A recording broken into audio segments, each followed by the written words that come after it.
মাজনী দিনক দিনে দেখোন আমাৰ চলিবলৈকে বৰ অসুবিধা হৈছে। এতিয়াতো চাউলকেইটা কিনিবলৈও আমাৰ হাতত পইচা নোহোৱা হৈছে। এনেকৈ আৰু আমি কিমান দিন খাম মাজনী? মোৰ বেয়াই লাগে। তোক মই জন্ম দি ভাল জীৱন এটা দিব নোৱাৰিলোঁ মাজনী। তই মোক ভুল নুবুজিবি। কি কৰিবি, আমাৰ ভাগ্যখনেই এনেকুৱা। দুখীয়াৰ কপালত সদায় দুখেই থাকে অ'। মা, তেনেকৈ কিয় কৈছা? মইতো কেতিয়াও তোমাক কোৱা নাই মোক তুমি ভাল জীৱন এটা দিয়া নাই বুলি। এইবোৰ যি টি কথা ভাবি নিজৰ মনটো বেয়াকৈ নাথাকিবা মা। ভগৱান আছে নহয়, ভগৱানে আমাক ওপৰৰ পৰা সকলোবোৰ চাই আছে।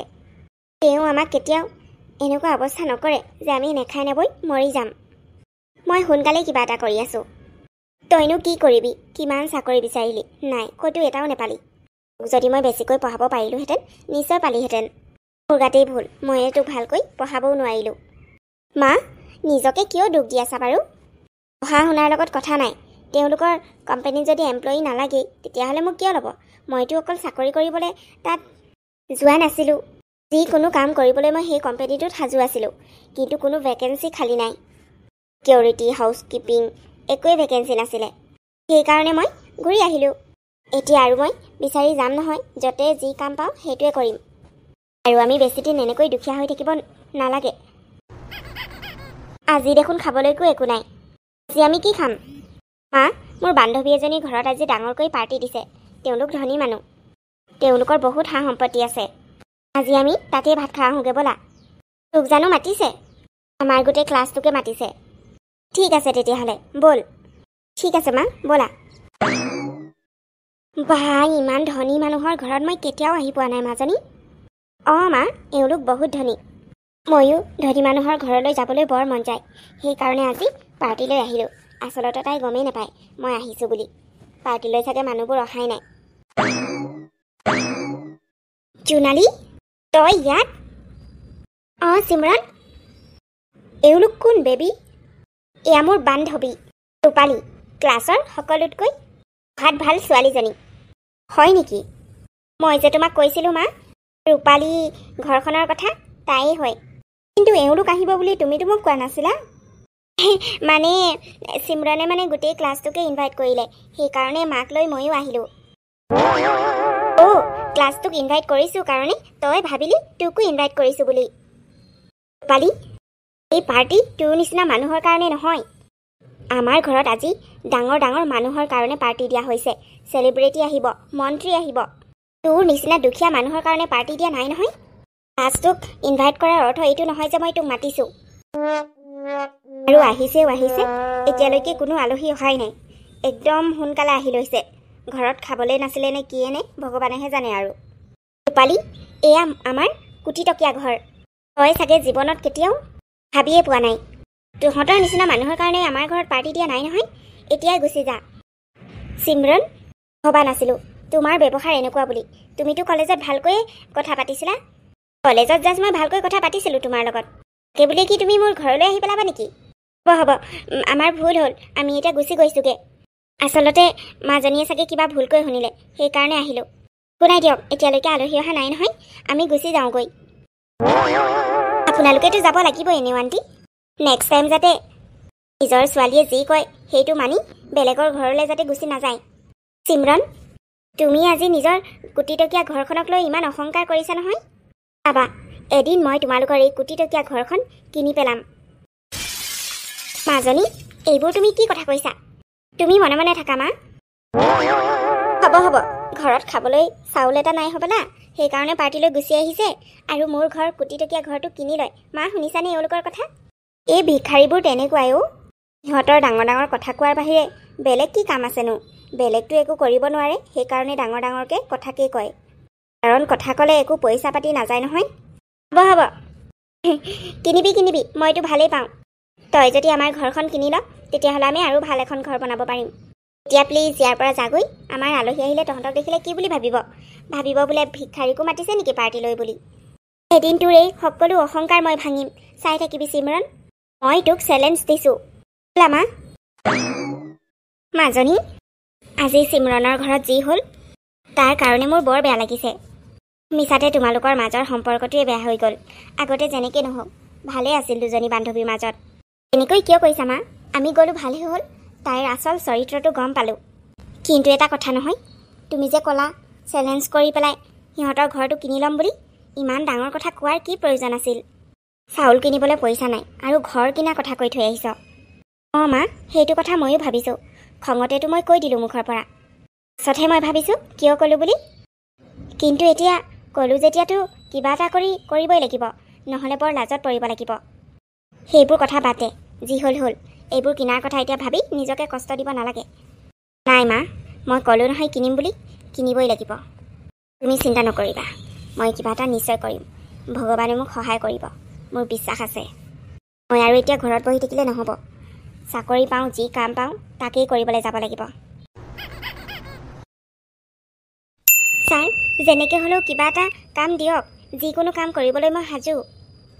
মিছ ৰূপালী, কিবা এটা কাম থকা হ'লে মই আপোনাক নিশ্চয় ক'লোহেঁতেন। আমাৰ অফিচত কোনো ধৰণৰ ভেকেঞ্চি খালী নাই। যি এমাহৰ আগতে ইণ্টাৰভিউ লৈ সকলো পদতে এজন এজনকৈ এমপ্লয়ী লোৱা হৈ গৈছে। আপুনি পলম কৰিলে। নেক্সট টাইম যদি আকৌ ভেকেঞ্চি খালী হয় মই আপোনাক জনাম বাৰু। আপোনাৰ নাম্বাৰটো মোক দি থৈ যাব। ঠিক আছে ছাৰ, নাই যদিতো আৰু উপায় নাই। মোৰ চিনাকি মানুহ এজনৰ ৰেষ্টুৰেণ্ট এখন আছে, তেওঁলোকৰ তাত গৈ এবাৰ সুধি চাব পাৰা। যিহেতু তুমি যিকোনো কাম কৰিবলৈ সাজু আছা, কিবা নহয় কিবা কাম তাত পায়েই যাবা। মই তোমাক এড্ৰেছটো লিখি দিম ব'লা। ঠিক আছে ছাৰ, থেংক ইউ। আচলতে তুমি ইমান জবৰদস্তিকৈ কাম বিচৰাৰ কাৰণে মই তোমাক কৈছোঁ। যদি আমাৰ অফিচত ভেকেঞ্চি খালী হয় মই নিশ্চয় জনাম। মই গম পাইছোঁ তোমাক চাগে বহুত জৰুৰী। হয় ছাৰ, আপুনি ঠিকেই বুজিছে। মই তোমাক এড্ৰেছটো লিখি দি আছোঁ ব'লা। আমাৰ ৰেষ্টুৰেণ্টত তেনেকৈ একো ভেকেঞ্চি খালী নাই। তুমি এজনী পঢ়া শুনা ছোৱালী, কাঁহী বাতি ধোৱাটো জানো কৰিবা? বাচন ধোৱা মানুহে কম আছে। আংকল, যিকোনো কাম কৰিম মই। ঠিক আছে তেতিয়াহ'লে, তুমি আজিৰ পৰা আমাৰ ৰেষ্টুৰেণ্টত বাচন ধোৱা কাম কৰিবা। মাহে মই তোমাক 7,000 টকা দিম। ঠিক আছে আংকল। আজি তুমি কাম কৰিব নালাগে দিয়া, কাইলৈৰ পৰাই কাম কৰিবা। কাম কিন্তু একদম ভালকৈ কৰিব লাগিব। আমাৰ ৰেষ্টুৰেণ্টলৈ বহুত ডাঙৰ ডাঙৰ মানুহ আহে। আপুনি চিন্তা নকৰিব আংকল, মই ভালকৈ কাম কৰিম। ঠিক আছে তেতিয়াহ'লে, মই কাইলৈৰ পৰা কামত জইন কৰিম। হ'ব হ'ব। এতিয়ালৈ মই আহিছোঁ। ঠিক আছে বাৰু, কাইলৈৰ পৰা 8টা বজাতে আহিবা।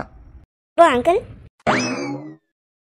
ছোৱালীজনী চাগে বৰ দুখীয়া, সেইকাৰণে কাঁহী বাতি ধোৱা কামটো কৰিম বুলি মান্তি হৈছে। মোৰ আকৌ বেয়াই লাগিছে নহয়। এতিয়া কাম দিবলৈ একো কাম নাই, তাৰ বাহিৰে উপায় নাই। মাজনীয়ে চাগে ইফালৰ পৰা সিফালে কাম বিচাৰি বিচাৰি হাবাথুৰি খাইছে। ইমান দেৰিলৈকে ঘৰলৈ অহা নাই, কিবা এটা খালেই নে খোৱাই নাই নে। চেৰিজনী কামৰ কাৰণে যে ইমান কষ্ট কৰিছে। হা পালাহি মাজনী, মই আকৌ তোমাৰ কথাই ভাবি আছিলোঁ। ইমান গৰমত ক'ত ক'ত ঘূৰি ফুৰিছা চাকৰি বিচাৰি। ভাল খবৰ, মই কাম এটা পাইছোঁ। কাম? ৰেষ্টুৰেণ্টত কাম। মানুহৰ পৰা পইচা ল'ব লাগে, মানে মানুহে খাই যাব যে, পইচা দিয়ে যে, সেই তাত বহিব লাগে, ৰিচিপশ্যনিষ্ট। হয় নেকি? ভাল কথা তেতিয়াহ'লে।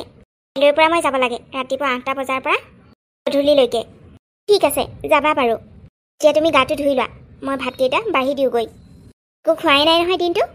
নাই মা, একোৱেই নাখালোঁ। ইফালৰ পৰা সিফালে ঘূৰি ফুৰোঁতে গ'ল, লাষ্টতহে পাইছোঁ। ঠিক আছে তেতিয়াহ'লে। মাকনো কেনেকৈ কওঁ হোটেলত বাচন ধোৱা কাম পাইছোঁ বুলি। মায়ে এনেই মনতে দুখ পাব, সেইকাৰণে মিছা কথা ক'বলগীয়া হ'ল। এই কৰি হ'লেও ঘৰখন চলাবই লাগিব, তাতে আকৌ চিমৰণৰ ঘৰটো কিনা কথা আছে। ভগৱান, প্লিজ মোক হেল্প কৰা। ৰূপালী, বৰ ডাঙৰ কথা এটা হ'ল নহয়। কথা আংকল? তুমিতো জানাই, আজি সেই কুকমেনকেইটাও গোটেইকেইটা ছুটি লৈ গৈছে। এটা বোলে বেমাৰ, এটাৰ বোলে কিবা প্ৰব্লেম। আকৌ উপায় নাপায়, এইকেইদিন এনেও কাষ্টমাৰ কম, সেইকাৰণে মই কৰি দিলোঁ। যিকেইটা কাষ্টমাৰ আহে নিজে চম্ভালি ল'ম বুলি কৈ দিলোঁ। অঁ আংকল। কিন্তু এতিয়া ফোন পাইছোঁ, ধনী মানুহ এজন আমাৰ ইয়াত ডিনাৰ কৰিবলৈ আহিব। আমাৰ ৰেষ্টুৰেণ্টৰ খানা আকৌ বৰ ভাল বুলি ফেমাছ, সেইকাৰণে বোলে তেওঁ ইয়ালৈ আহিব আজি ডিনাৰ কৰিবলৈ। এতিয়া ইমান ডাঙৰ এটা অৰ্ডাৰ পাইছোঁ, এতিয়া কেনেকৈ নলোৱাকৈ থাকোঁ। আজি তুমি তেওঁলোকৰ কাৰণে ডিনাৰ ৰেডি কৰিব পাৰিবা নেকি? তুমি খানা বনাব জানা নহয়? অঁ আংকল, মই জানো। কিন্তু বহুত ধনী মানুহ, তেওঁলোকৰ নিজৰেই কেইবাখনো ৰেষ্টুৰেণ্ট আছে, তথাপিও আমাৰ ইয়ালৈ খাবলৈ আহিছে, গতিকে বহুত ভালকৈ বনাব লাগিব। মই আছোঁ বাৰু।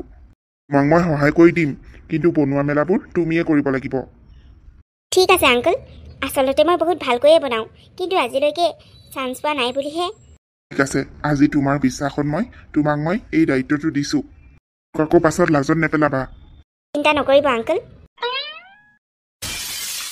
তোমালোকক সেই ক'ৰবালৈ যাওঁ বুলি ক'লে ইমান দেৰি কৰা নহয় মোৰতো অথনিয়ে ৰেডি হ'ল মাহে নাজানো আৰু তোমাৰ মা কি ষ্টাইল কৰিবলগীয়া হয় য'তে গ'লেও দেৰিয়ে তাইৰ হ'ব দিয়ক এতিয়া আৰু কথা পাতি থাকি আৰু দেৰি কৰিব নালাগে বলক বলক ব'লা সোনকালে মা পাপাই কিন্তু ঠিক কৈছে তুমি অলপ সোনকালে কৰিবাচোন হ'ব বাপেক জীয়েক দুয়োটাই মিলি মোক এতিয়া গালি দিব নালাগে ব'ল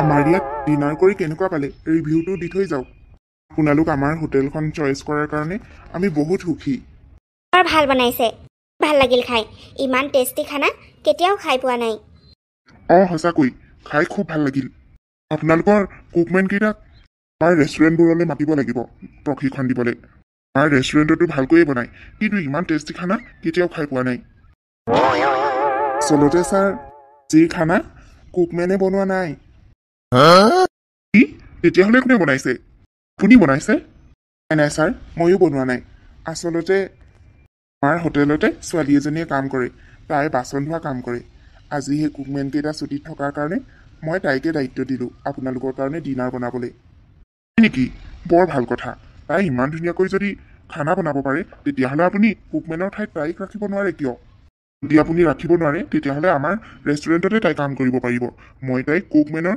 দায়িত্ব দিম খানা বনোৱাৰ দায়িত্ব দিম তাকেই ছাৰ আজিৰ পৰা তাইকেই মই খানা বনোৱাৰ দায়িত্ব দিম বুলি ভাবিছোঁ হ'ব মই আপোনালোকক চিনাকি কৰাই দিছোঁ ৰূপালী অঁ আংকল ৱাও ৰূপালী তোমাক দেখি কিন্তু মই মটিভেট হৈছোঁ হোটেলত বাচন ধোৱা কাম কৰা তোমালোকে ইজনীয়ে সিজনীক চিনি পোৱা নেকি এয়াই তাই আজিৰ ডিনাৰ তাইয়ে বনাইছে কি আচৰিত খানা ভালকৈ বনোৱা বাৰু মানিছোঁ কিন্তু ইয়াত তুমি বাচন ধোৱা কাম কৰা ৱাও পাপা মই যে কৈছিলোঁ আমাৰ পাৰ্টিলৈ মোৰ বান্ধৱী এজনী আহিছিলে বুলি এইজনীয়ে তাই যিয়ে মোৰ লগত চেলেঞ্জ কৰিছিলে আমাৰ কোটিটকীয়া ঘৰটো তাইক কিনিম বুলি অ' এইজনীয়ে নেকি সেই দুখীয়া ছোৱালীজনী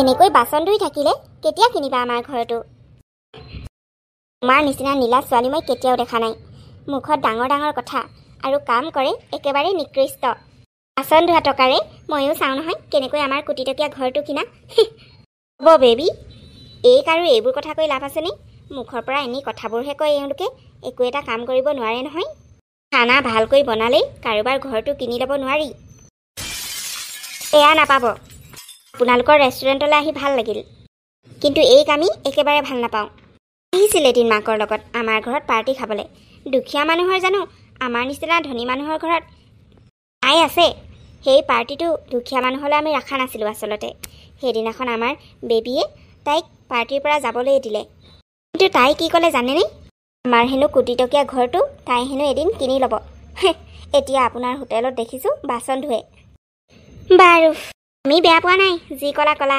এনেও কিনিব নোৱাৰা বুলি জানো বাৰু বাৰু এই দুখীয়া মানুহৰ লগত লাগি আমাৰ সময় নষ্ট কৰিবলৈ নাই ব'লা এতিয়া আমি যাওঁ আমাৰ খানা হৈ গ'ল পেইড হৈ গ'ল ঠিক আছে ছাৰ আহিব আকৌ নিশ্চয় কালি যোৱা যোৱা আমি খোৱা বাচনবোৰ ধুই পেলোৱাগৈ আমাৰ ঘৰটো কিনিব লাগে নহয় তুমি ৰেডি হোৱা আকৌ বাচন ধুই ধুই পোৱা টকাৰেতো কিনিবা পালি তুমি কান্দিছা কিয়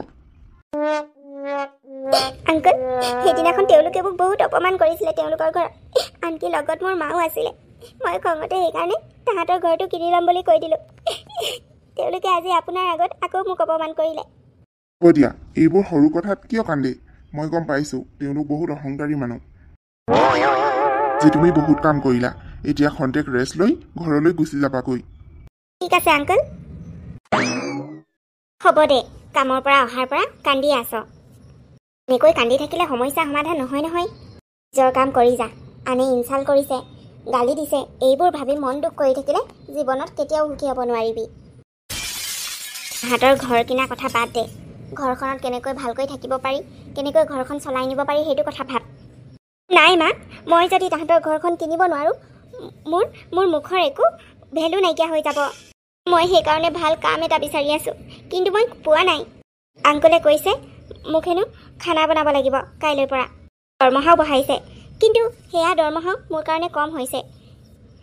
সোনকালে বহুত পইচা লাগে। মই চিমৰণৰ অহংকাৰ একেবাৰে চুৰমাৰ কৰি দিব বিচাৰোঁ। তোক মই ইমানবাৰ কৈছোঁ ঘৰ কিনা কথা বাদ দে বুলি, তই নুশুন কিয়? জীৱনত লাখ টকা দেখি নোপোৱা মানুহে কোটিটকীয়া ঘৰ কিনিব পাৰে নেকি? ভাগ্য ভাল যে হোটেলখনত কামটো পালি, নহ'লে ঘৰখন কেনেকৈ চলিলেহেঁতেন। এতিয়া তই তাত কাম কৰাৰ কাৰণে ইমান ধুনীয়াকৈ ঘৰখন চলি আছে। গোটেই জীৱন এনেকৈ থাকিব নোৱাৰি মা। যি দুখীয়া হোৱাৰ কাৰণে মানুহৰ পৰা কিমান ইনচাল্ট, কিমান বেয়াকৈ কথা শুনিবলগীয়া হৈছে।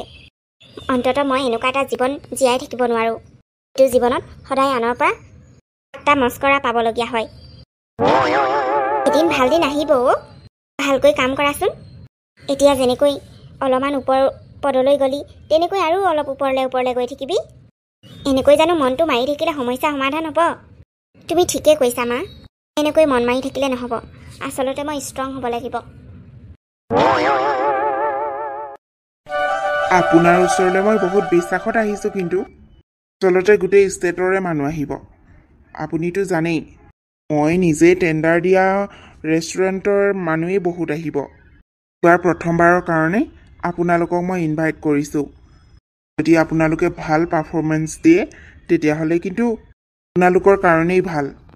হয় হয় মন্ত্ৰী ডাঙৰীয়া, আপুনি চিন্তা নকৰিব। আমি যিমান পাৰোঁ ভাল পাৰফৰ্মেঞ্চ দিবলৈ চেষ্টা কৰিম। আপোনালোকৰ হোটেলৰ বহুত কথা শুনিছোঁ ভাল খানাৰ বিষয়ে, গতিকে মই ভাবোঁ ভালকৈয়ে পাৰফৰ্মেঞ্চ দিব। হয় মন্ত্ৰী ডাঙৰীয়া। ঠিক আছে, মই এতিয়ালৈ যাওঁ। আপোনালোকক ভালকৈ অৱগত কৰাবৰ কাৰণেই মই নিজে আহিছোঁ। আপুনি আমাক নিজে আহি এনেকৈ ইনভাইট কৰাৰ কাৰণে বৰ সুখী। আপোনাৰ বিশ্বাস সদায় ৰাখিম। মই এতিয়া আহিছোঁ তেতিয়াহ'লে। নিশ্চয়। মুখ্যমন্ত্ৰী যদি টেণ্ডাৰ পাই যাওঁ তেতিয়াহ'লে আৰু একোৱেই চিন্তা নাই।